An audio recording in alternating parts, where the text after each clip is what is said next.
Another day, another Frenemies drama update. What's up, guys? Today, we're talking about the never-ending Frenemies drama, Tana Mongeau dropping a new podcast, and the new host of Frenemies. It's a mess, so let's get into it.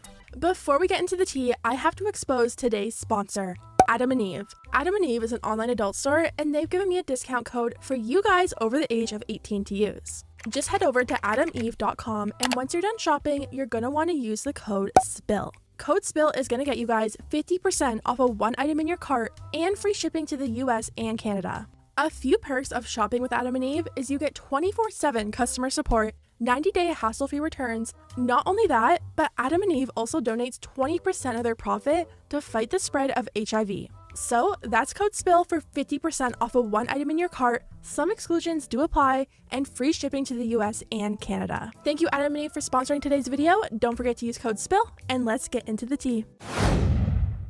Let's start off with Frenemies. It's crazy how just a few weeks ago, Ethan and Trisha were sitting next to each other, hosting one of the top podcasts, and now everything's just kind of a mess. Earlier this week, Trisha went on the Zach Sang show and mainly talked about Frenemies ending. Zach asked a lot of really good questions, and I honestly don't know how he kept up because Trisha talks like a million words a second.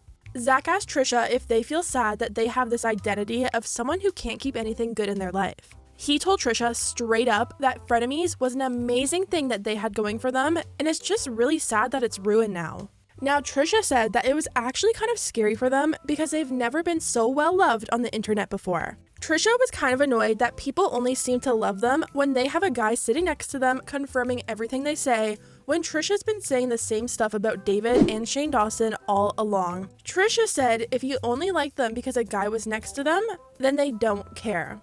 Zach brought up all the videos that Trisha's been posting, and he even admitted it's been extremely hard to keep up, and he actually had to watch the recap channels instead of Trisha's 10+ hours of content. Trisha admitted that they were on like a manic high and just felt like they needed to get everything out right away. I don't know what it is, but Zach had a really good way of pulling information out of Trisha. As someone who sat through every single video that Trisha's put out, I got more information out of this one interview than I did from Trisha's 4-part series on Ethan. Trisha pretty much said their whole issue was never how much money they were making, it was the fact that they wanted to say and how the famous, life-changing 5% was spent. He takes that 5%. Since Frenemies was getting bigger, they wanted to hire more crew, get new equipment, and try to expand Frenemies, but clearly Ethan wanted to keep it within the H3 crew, just like it's always been. I honestly don't think Trisha even realizes how much of a risk it'd be for Ethan to hire more crew when Trisha has shown time and time again that they aren't reliable.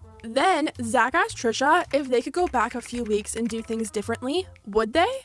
And Trisha said no. The only thing Trisha says they would have done differently is actually talk to Ethan about things they weren't happy with instead of letting it build up and just acting like everything was okay. Trisha said Ethan completely switched after the show and went from liking them to just acting like they were this horrible person as soon as the show ended.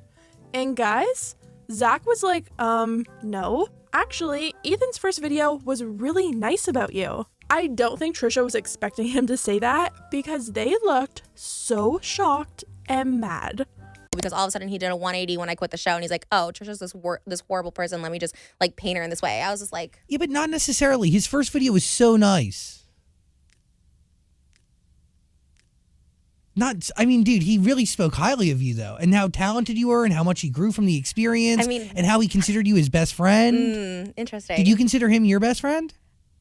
I think like jokingly we called each other besties, but we weren't, again, a friendship is, we weren't like. Trisha's mood completely changed after Zach said that, and it's almost like they spent the rest of the podcast trying to convince Zach how bad Ethan actually was. But that's the same video where he just lied, where he just said he got a building in downtown because that's uncomfortable. That building was built before quarantine, like it was for petty fresh nature. Like he just lied about. He mentioned that he had a pre-quarantine and that he was going to outfit the building to be for you guys if needed, but you don't like downtown. Yeah, that was never, he made it seem like Trisha's uncomfortable coming here, so we're gonna go to, like, that was never a discussion. Like, it was just like, you're gonna go to downtown LA, and I was like, So he lied, so, I mean, there was just so many lies. He makes $0, I want to fire the crew. Like, it was lies. So, like, I mean, I guess if you think it's nice, I can see why people think it's nice because they don't know the truth of it, you know what I mean? But. And it just seemed like it was so right, you know? From on the outside looking in, it just seems so good. As I'm sure you guys can guess, the comments aren't that good for Trisha. I can't believe how hard she projects. Literally everything she talks badly about, she does herself. It's a joke. The shocked look Trisha gives him when he says Ethan's first video about her was so nice really says it all. She doesn't understand. The host very politely and very tactfully called her out on a bunch of her bad behavior.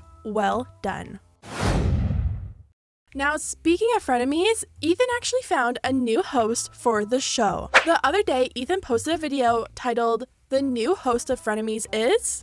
and it's his mom. He rebranded the show from Frenemies to Families, and honestly, it was actually really good. His mom is so funny, and they actually had a really good time together. It was also nice to see Ethan not have to walk on eggshells for once. After the episode dropped, Ethan tweeted, "My mom just asked for 5% cut. We're getting lawyers involved."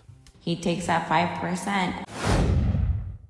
Finally, we have to talk about Miss Tana Mongeau and her new podcast. For the past year, Tana's been hinting at the possibility of doing a podcast. Back in January, she tweeted, "If I had a podcast, what would you call it?" But ever since Alex Cooper scored a $30 million Spotify deal to call her daddy, Tana Mongeau started to show a lot more interest in starting a podcast too. The other day, Tana made a big announcement that her podcast was actually happening, writing, "She's canceled. Should she have a podcast?" I think the whole thing is supposed to be like, oh, Tana's canceled on YouTube, so she's moving to a podcast. But the reaction to this news doesn't seem to be that good. Girl, why don't you try posting a YouTube video, then we'll talk. You can't even upload to YouTube. Can you upload a podcast? Bro, you're gonna post like 2 episodes, then drop it like everything else. And it's true, Tana got popular on YouTube from her storytime videos, and she can't even keep up with those anymore. It's been over 4 months since Tana posted a video, and to make things even worse, her last video was some sponsored clothing haul. It seems like all Tana does is go out, party, and sell dropshipping scams. I honestly just hope Tana doesn't have the hopes of getting to Alex Cooper's level, because the difference in work ethic between them is literally night and day. Now, speaking of Tana Mongeau and podcasts, Ethan actually tweeted Tana and asked her to come on the show, and Tana agreed. I was kind of shocked to see a lot of people want Tana Mongeau to replace Trisha Paytas on Frenemies. Personally, I think that's an absolutely horrible idea because Tana will either not show up at all or show up 10 hours late hungover.